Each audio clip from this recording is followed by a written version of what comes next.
बनारस हिंदू विश्वविद्यालय के कुलाधिपति आदरणीय डॉक्टर करण सिंह जी, केंद्र में मंत्रिपरिषद की मेरी साथी श्रीमती स्मृति जुबिन ईरानी जी, उत्तर प्रदेश सरकार के मंत्री श्री दुर्गा प्रसाद जी,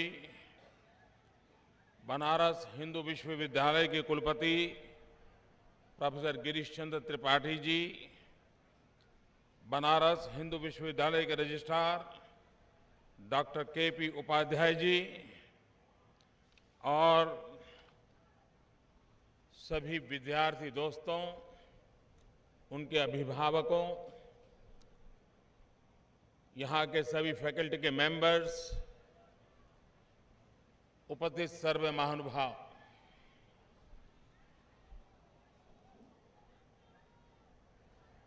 दीक्षांत समारोह में जाने का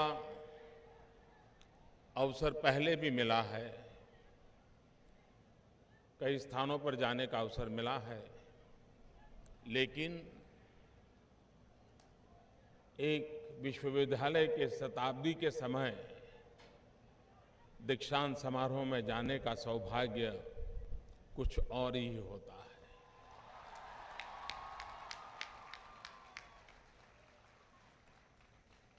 मैं भारत रत्न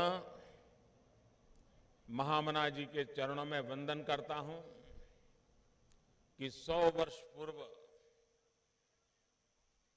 जिस बीज को उन्होंने बोया था वो आज कितना बड़ा विराट ज्ञान का, विज्ञान का, प्रेरणा का एक वृक्ष बन गया है।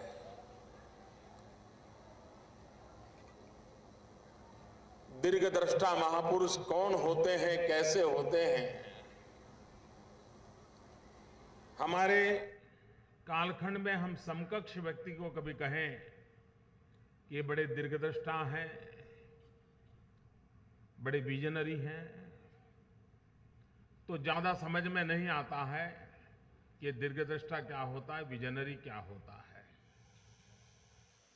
लेकिन 100 साल पहले महामना जी के इस कार्य को देखें तो पता चलता है कि दीर्घदृष्टा किसको कहते हैं, विजनरी किसको कहते हैं।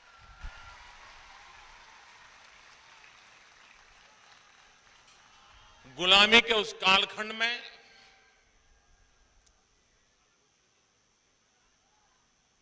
राष्ट्र के भावी सपनों को हृदयस्थ करना और सिर्फ यह देश कैसा हो, आजाद हिंदुस्तान का रूप रंग क्या हो, ये सिर्फ सपने नहीं, लेकिन उन सपनों को पूरा करने के लिए सबसे प्राथमिक आवश्यकता क्या हो सकती है, और वो है उन सपनों को साकार करे ऐसे मानव समुदाय को तैयार करना,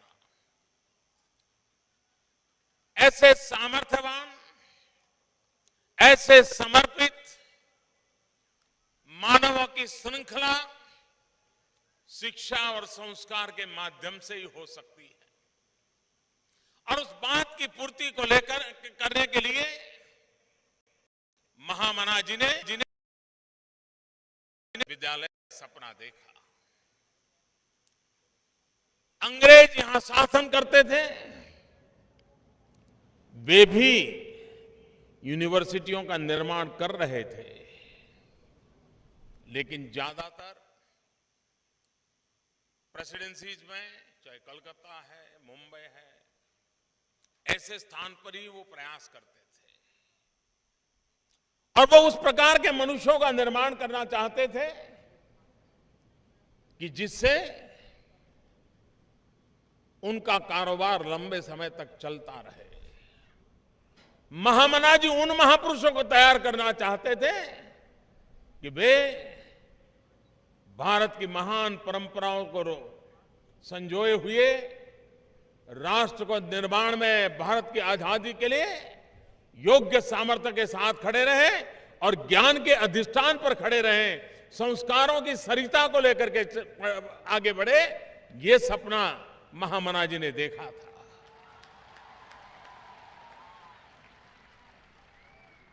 जो काम महामना जी ने किया, उसके करीब 15-16 साल के बाद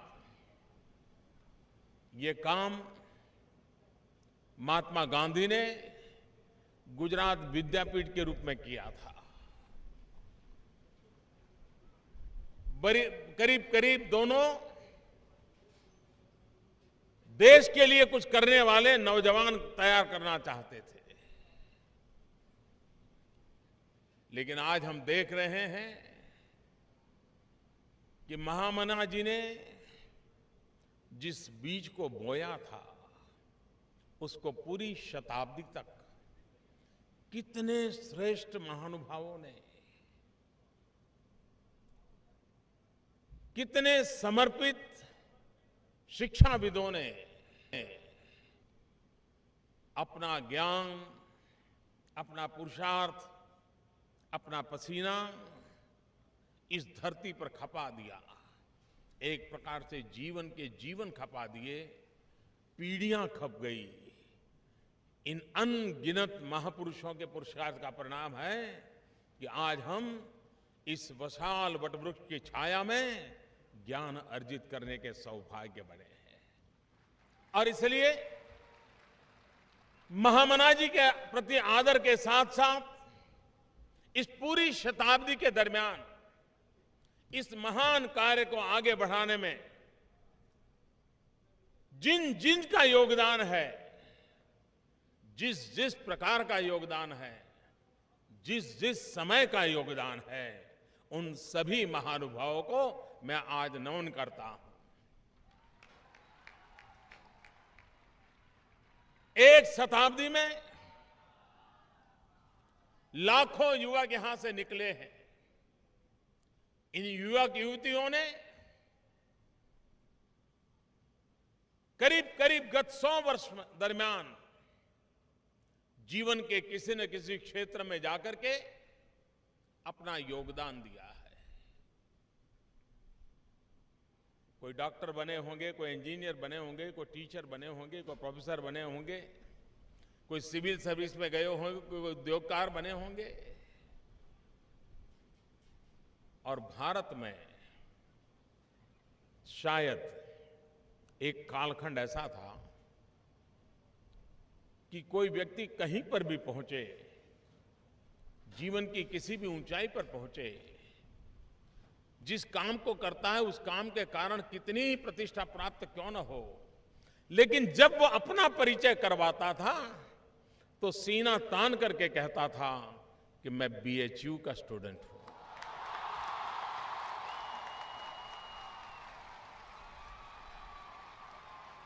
मेरे नौजवान साथियों,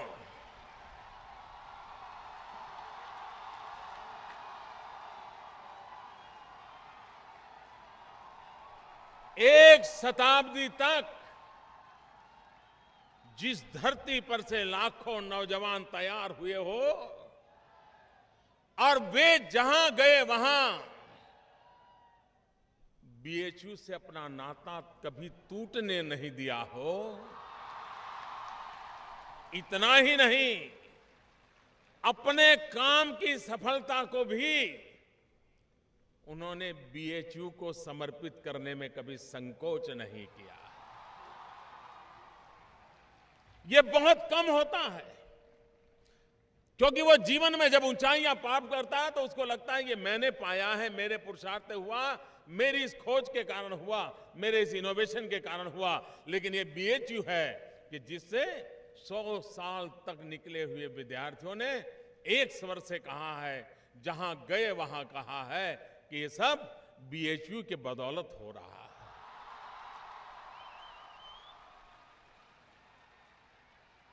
एक संस्था की ताकत क्या होती है? एक शिक्षा धाम व्यक्ति के जीवन को कहां से कहां पहुंचा सकता है, और सारी सिद्धियों के बावजूद भी जीवन में बीएचयू के एल्युमना होने का गर्व करता हो, मैं समझता हूं ये बहुत बड़ी बात है, बहुत बड़ी बात। और इसलिए लेकिन कभी कभी सवाल होता है कि बीएचयू का विद्यार्थी तो बीएचयू के लिए गौरवगान करता है, लेकिन क्या भारत के कोने कोने में 125 करोड़ देशवासियों के दिल में ये बीएचयू के प्रति वो श्रद्धा भाव पैदा हुआ है क्या?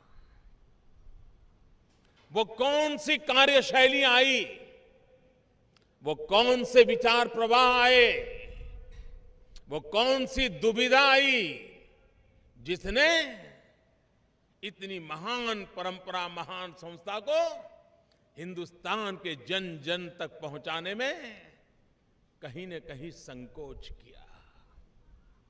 आज समय की मांग है कि न सिर्फ हिंदुस्तान, दुनिया देखे कि भारत की धरती पर कभी सदियों पहले हम जिस नालंदा, तक्षशिला, वल्लभी उसका गर्व करते थे, आने वाले दिनों में हम बीएचयू का भी हिंदुस्तानी के नाते गर्व करें।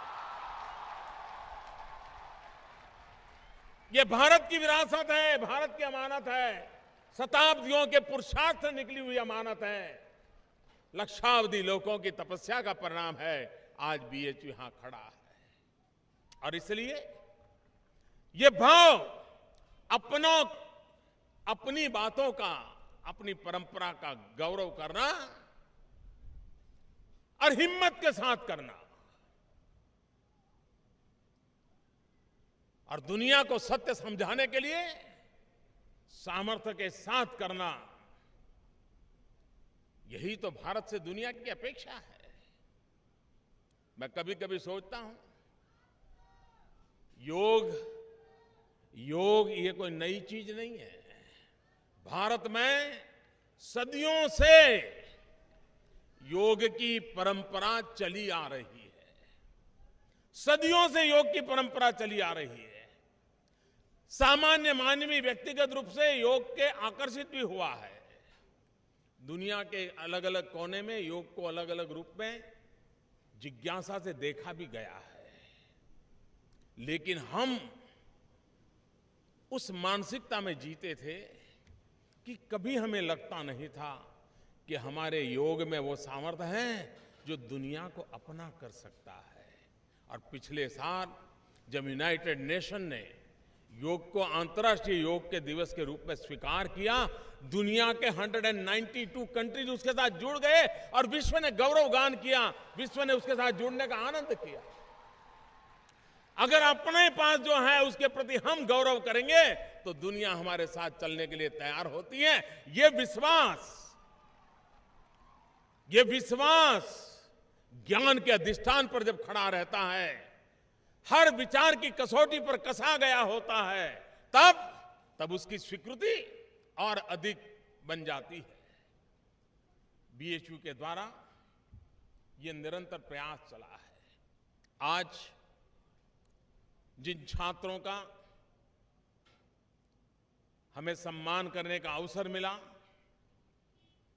मैं उनको, उनके परिवारजनों को हृदय से बधाई देता हूं। जिन छात्रों को आज अपनी शिक्षा की पूर्ति के बाद दीक्षांत समारोह में डिग्रियां प्राप्त हुई हैं, उन सभी छात्रों को भी मैं हृदय से बहुत बहुत अभिनंदन करता हूं। ये दीक्षांत समारोह है, हम ये कभी भी मन में न लाए कि ये शिक्षांत समारोह है।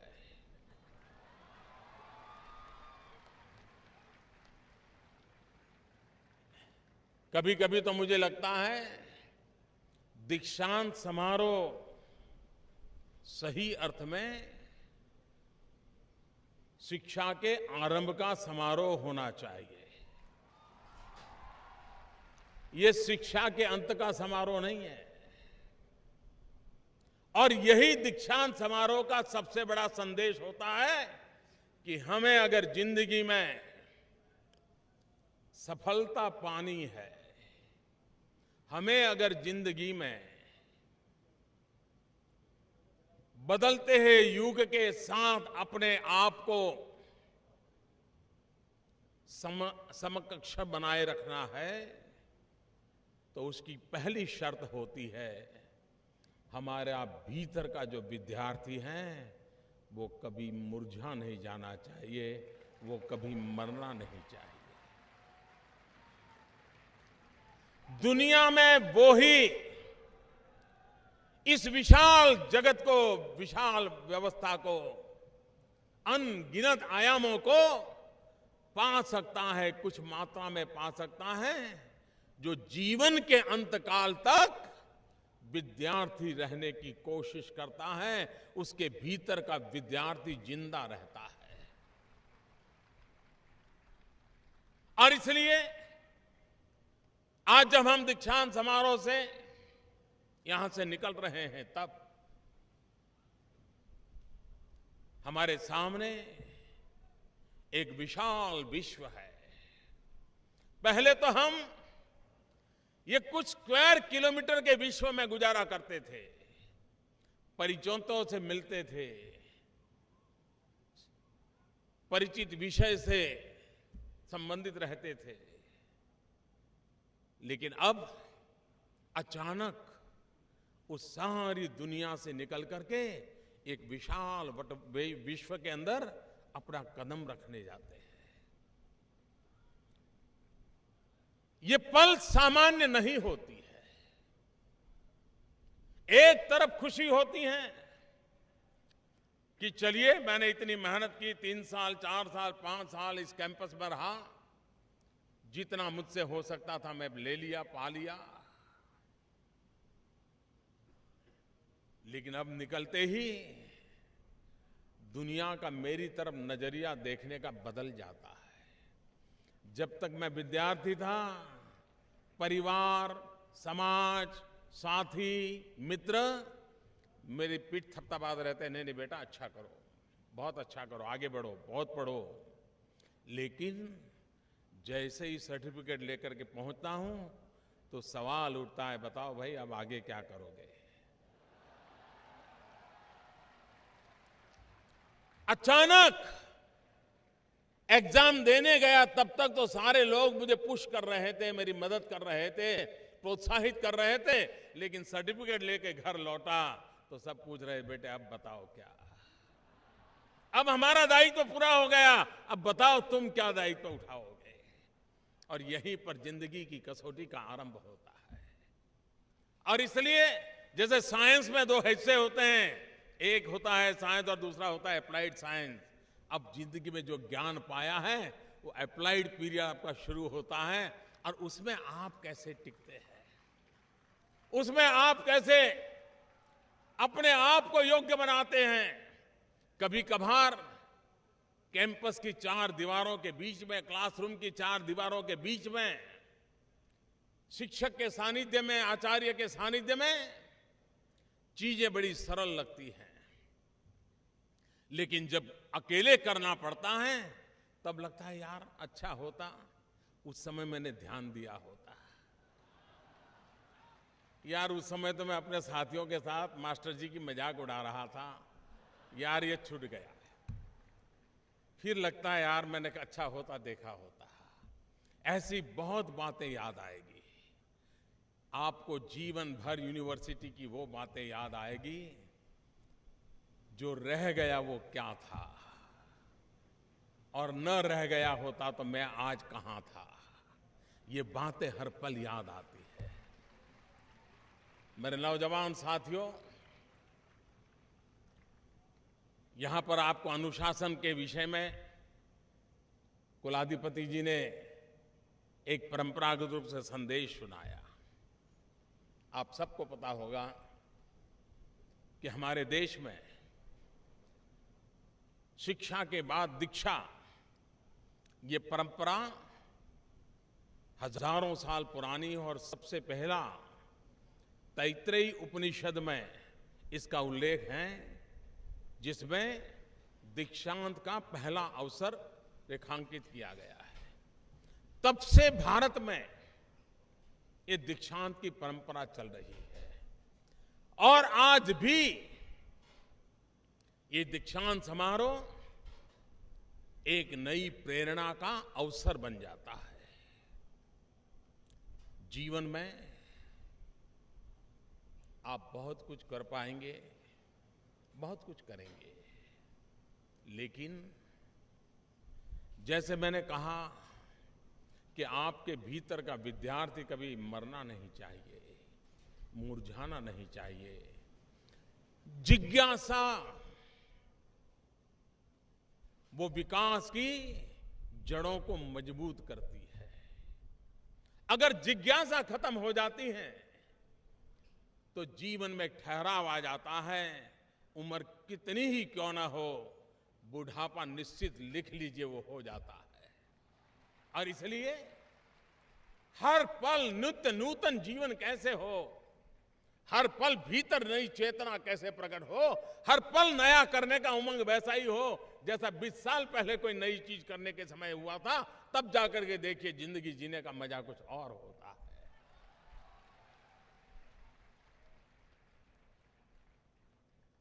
जीवन कभी मुरझाने नहीं चाहिए। और कभी कभी तो मुझे लगता है कि मुरझाने से बजाय अच्छा होता मरना पसंद कर ले। जीवन खिला हुआ रहना चाहिए। संकटों के सामने भी उसको झेलने का सामर्थ्य आना चाहिए।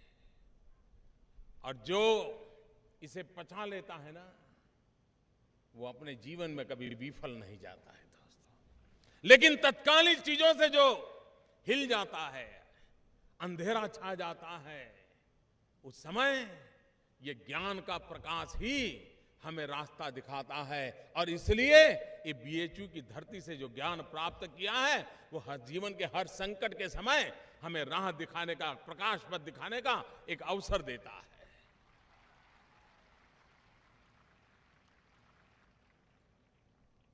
देश और दुनिया के सामने बहुत सारी चुनौतियां हैं। क्या उन चुनौतियों में भारत अपनी कोई भूमिका अदा कर सकता है क्या? क्यों न हमारे ये संस्थान, हमारे विद्यार्थी आने वाले युगों के लिए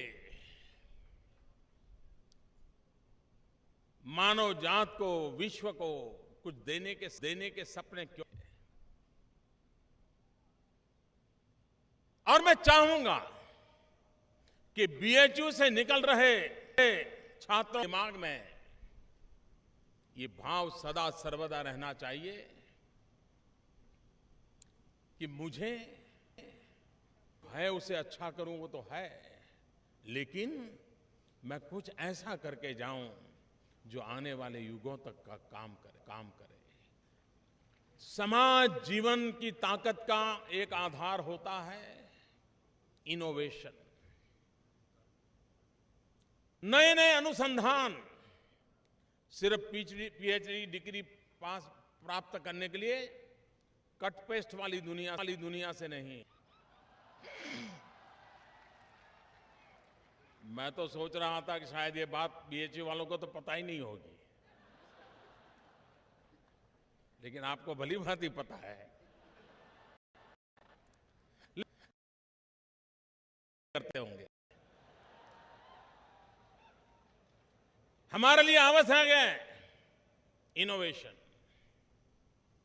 और वो भी कभी कभार हमारे अपने निकट की स्थितियों के लिए भी। मेरे मन में एक बात कई दिनों से पीड़ा देती है। मैं दुनिया के कई नोबेल लॉरिएट से मिलने गया जिन्होंने मेडिकल साइंस में कुछ काम किया है, और मैं उनके सामने एक विषय रखता था। मैंने कहा, मेरे देश में जो आदिवासी भाई बहन है वो जिस इलाके में रहते हैं उस बेल्ट में परंपरागत रूप से एक सिकल सेल की बीमारी मेवासी परिवारों को तबाह कर रही है। कैंसर से भी भयंकर होती है और व्यापक होती है। मेरे मन में दर्द रहता है। आज का विज्ञान, आज की ये सब खोज कैंसर के मरीज के लिए नित्य नई आ रही है। क्या मेरे इस सिकल सेल से पीड़ित आदिवासी भाइयों बहनों के लिए शास्त्र कुछ लेकर के आए? मेरे नौजवान कुछ इनोवेशन लेकर के आ सकते हैं क्या? वे अपने आप को खपा दे, खोज करें, कुछ दें, और शायद दुनिया के किसी और देश में खोज करने वाला जो दे पाएगा उससे ज्यादा यहां वाला दे पाएगा, क्योंकि वो यहां की रुचि, प्रकृति, प्रवृत्ति से परिचित है। और तब जाकर के मुझे बीएचयू के विद्यार्थियों से अपेक्षा रहती है कि हमारे देश की समस्याएं, उन समस्याओं के समाधान में हम आने वाले युग को देखते हुए कुछ दे सकते हैं क्या? आज विश्व ग्लोबल वार्मिंग, क्लाइमेट चेंज बड़ा परेशान है। सारे दुनिया के देश अभी पेरिस में मिले थे COP21 में। पूरे विश्व का 2030 तक 2 डिग्री टेम्परेचर कम करना है, 2 डिग्री। सारा विश्व मशक्कत कर रहा है, कैसे करें। और अगर ये नहीं हो पाया तो पता नहीं कितने आइलैंड डूब जाएंगे, कितने समुद्री तट के शहर डूब जाएंगे, पता नहीं ये ग्लोबल वार्मिंग के कारण पता नहीं क्या से क्या हो जाएगा। पूरा विश्व चिंतित है। हम वो लोग हैं जो प्रकृति को प्रेम करना हमारी रगों में है। हम वो लोग हैं जिन्हें पूरे ब्रह्मांड को अपना एक परिवार माना हुआ है। हमारे भीतर, हमारी जहन में वो तत्व ज्ञान तो भरा पड़ा है। और तभी तो बालक छोटा होता है तो माँ उसे शिक्षा देती है कि देखो बेटे, ये जो सूरज है ना, ये तेरा दादा है, और ये चांद है, ये तेरा मामा है। पौधे में परमात्मा देखता है, नदी में मां देखता है। ये जहां पर संस्कार है, जहां प्रकृति का शोषण गुनाह माना जाता है, exploitation of nature is a crime, milking of the nature, यही हमें अधिकार है। ये जिस धरती पर कहा जाता है, क्या दुनिया को ग्लोबल वार्मिंग के संकट से बचाने के लिए कोई नए आधुनिक इनोवेशन के साथ मेरे भारत के वैज्ञानिक बाहर आ सकते हैं क्या? मेरे भारत की संस्थाएं बाहर आ सकती हैं क्या? हम दुनिया को समस्याओं से मुक्ति दिलाने का एक ठोस रास्ता दिखा सकते हैं क्या? भारत ने बेड़ा उठाया है। 2030 तक दुनिया ने जितने संकल्प किए उससे ज्यादा हम करना चाहते हैं, क्योंकि मानते हैं, हम ये सदियों से मानते आए हुए हैं कि प्रकृति के साथ संवाद होना चाहिए, प्रकृति के साथ संघर्ष नहीं होना चाहिए। ये हम मानते आए हैं। लेकिन आज अभी हमने 2 इनिशिएटिव लिए हैं। एक अमेरिका, फ्रांस, भारत और बिल गेट्स का एनजीओ, हम मिलकर के इनोवेशन पे काम कर रहे हैं कि जो रिन्यूएबल एनर्जी को अफोर्डेबल कैसे बनाए, सोलर एनर्जी को अफोर्डेबल कैसे बनाए, सस्टेनेबल कैसे बनाए, उस पर काम कर रहे हैं। दूसरा, दुनिया में वो देश जहां 300 दिवस से ज्यादा सूर्य का प्रभाव रहता है, ऐसे देश संगठन किया है।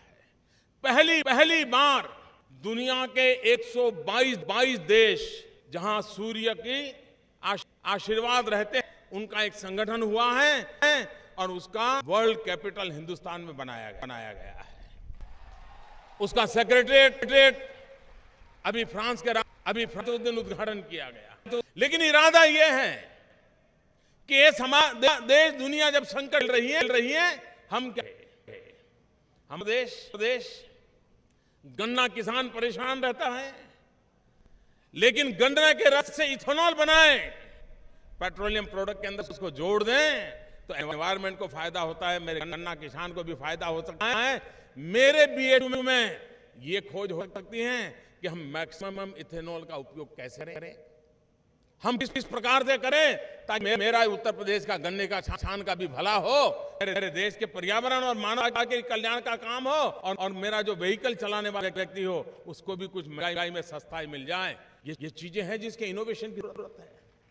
हम सोलर एनर्जी पे काम कर रहे हैं। भारत ने 175 गीगावाट सोलर एनर्जी का सपना रखा है, रिन्यूएबल एनर्जी का सपना रखा है, उसमें 100 गीगावाट सोलर एनर्जी है। लेकिन आज जो सोलर एनर्जी इक्विपमेंट है उसकी कुछ सीमाएं हैं। क्या हम नए आविष्कार के द्वारा उसमें और अधिक फल मिले और अधिक ऊर्जा मिले, ऐसे नए आविष्कार कर सकते हैं क्या? मैं नौजवान साथियों को आज ये चुनौतियां देने आया और मैं इस BHU धरती से हिंदुस्तान के और विश्व के युवकों को आह्वान करता हूं, आइए आने वाली शताब्दी में मानव जात जिस संकट और जूझने वाली है उसके समाधान के रास्ते खोजने का इनोवेशन के लिए आए। सपने बहुत बड़े बहुत देते हैं लिए मरने वाले हैं और जो नहीं सपने हैं वही तो दिखाते हैं। आश्चर्य हुआ होगा यहाँ पर आज मेरे पर्सनल कुछ महमूद है इस कार्यक्रम में।